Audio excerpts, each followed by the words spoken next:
Selamat datang kembali di channel saya. Kali ini kita akan membahas jalur tahap kedua PPDB DKI Jakarta tahun 2021. Nah, tahap kedua ini intinya adalah untuk mengisi kekosongan kuota yang belum terisi.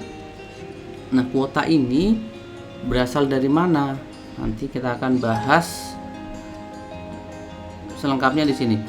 Misalnya kita bahas yang di SMA.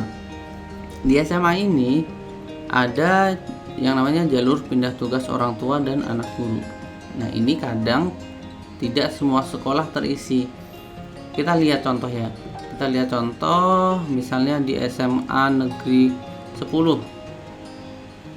Di SMA Negeri 10 untuk IPA. Nah, untuk IPS belum ada.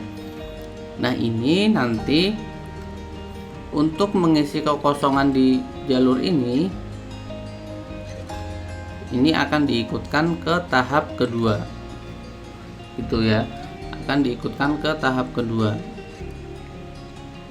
Jadi nanti silakan teman-teman cari sekolah yang masih menampung atau masih ada kekosongan di jalur pindah tugas orang tua. Nah, tentunya dengan aturan yang sama ya, aturan sama bagaimana SMA, terus SMP dan SMK, kemudian SD juga. Ini untuk peraturan yang SMA dan SMP ya, SMA dan SMP. Kalian masih ada kesempatan untuk mengisi kekosongan di jalur pindah tugas orang tua. Nah, selanjutnya berbeda lagi dengan SMK. SMK ini karena jalur setelah afirmasi sudah tidak ada lagi, kemungkinan masih ada tahap kedua. Tahap kedua itu untuk mengisi apa? Nah, tahap kedua itu untuk SMK kemungkinan akan ada lagi kuota kosong. Nah, kuota ini dari mana? Jadi waktu pertama kali PPDB dilaksanakan, sekolah itu diminta untuk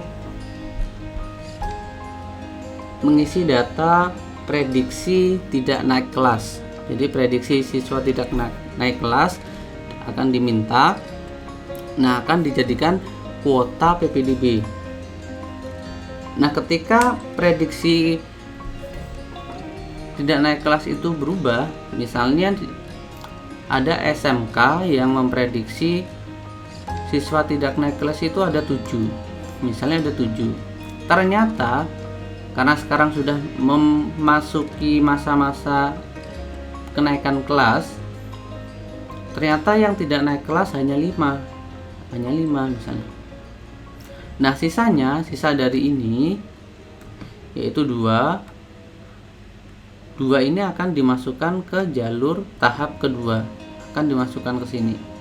Ini untuk SMK ya, karena untuk SMA, kalau SMA SMP itu masih ada jalur zonasi. Jadi data-data yang tidak naik kelas ini akan diperbarui lagi, karena masih ada jalur zonasi. Kalau SMK ini sudah tidak ada jalur lagi, maka akan diikutkan ke tahap kedua. Jadi ya, itu teman-teman tetap